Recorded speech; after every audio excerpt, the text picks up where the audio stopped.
এটাই হচ্ছে পৃথিবীর সবচেয়ে দামি চাল, যার মাত্র ১ কেজির টাকায় অনেকের পুরো সংসার চলে। অবশ্যই এই চালের দেখা মেলে মাত্র একটি দেশে, যেখানে প্রতি কেজি এ চালের মূল্য ২০,০০০ টাকা। মূল্যের কারণে গিনেস ওয়ার্ল্ড রেকর্ডসে উঠে এসেছে এই নাম। কিন্তু কোথায় পাওয়া যায় বিশ্বের সবচেয়ে দামি এই চাল? কি তার নাম, আর কেনই বা এই চালের এত দাম? বিশ্বের সবচেয়ে দামি এই চালের বিস্তারিত থাকছে আমাদের আজকের প্রতিবেদনে। সূর্যোদয়ের দেশ জাপানের রেকর্ড দামে বিক্রি হওয়া এই চালের দেখা মেলে। নাম কিনমে মাই চাল।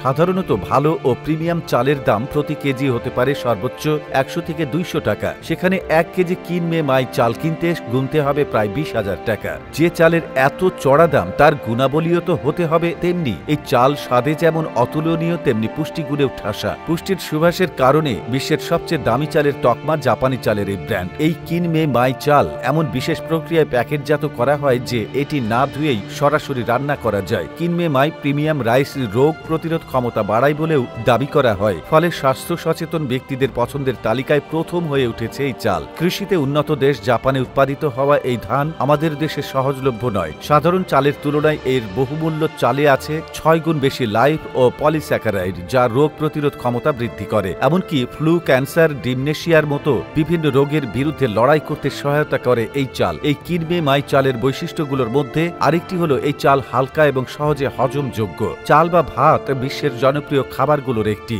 গোটা বিশ্বে প্রায় ৩৫০ কোটিরও বেশি মানুষের প্রতিদিনের খাবার এটি। আমাদের চারপাশে দেখা প্রচলিত সেদ্ধ চাল ছাড়াও আরও অনেক বৈচিত্র্যপূর্ণ চাল রয়েছে। এদের মধ্যে উৎপাদন পদ্ধতি ও স্বাদের অনন্যতার জন্য কিছু চালের দাম আকাশ ছোঁয়া। একই কারণে বিশ্ববাজারে সবচেয়ে দামি চাল এই কিনমে মাই। সাধারণত ১৪০ গ্রামের ৬টি প্যাকেট একটি বাক্সে ভরে বিক্রি করা হয়। বর্তমানে এই একটি বাক্সের মূল্য দাঁড়ায় প্রায় ২০,০০০ টাকা। জাপানের টোকিও রাইস কর্পোরেশনের এই ধানের একমাত্র এটি প্রতিষ্ঠিত হয়েছিল ১৯৬১ সালে। কিনমে মাই চালের এই উৎপাদক ও বিপণন কোম্পানির মতে, এই চাল তৈরি প্রক্রিয়ায় সাধারণ ছেলের মতো মসৃণ করে পলিশ করা হয় না, বরং এতে এমন বিশেষ পদ্ধতি ব্যবহার করা হয় যা চালের প্রাকৃতিক স্বাদ ও পুষ্টিগুণ অক্ষুণ্ণ রাখে। এর ফলে চাল দানার মতো নরম ও সুস্বাদু থাকে। এর দুর্লভ অবস্থাও চালটির উচ্চ মূল্যের অন্যতম কারণ। এতে জাপানের ৫ ধরনের প্রিমিয়াম চালের সঙ্গে মিশ্রণ থাকে, যা অন্য কোনো চালের সঙ্গে মেলে না। সুতরাং এই চালটি হয় অত্যন্ত বিরল এবং জাপানে কিছু নির্দিষ্ট কৃষকদের মাধ্যমে সীমিত পরিমাণে উৎপাদিত হয়। যারা এই চালের স্বাদ ও মিষ্টি ঘ্রাণের কাছে একবার অভ্যস্ত হয়ে পড়েছেন, অতি উচ্চ মূল্য তাদের কাছে কোনো বাধা নয়।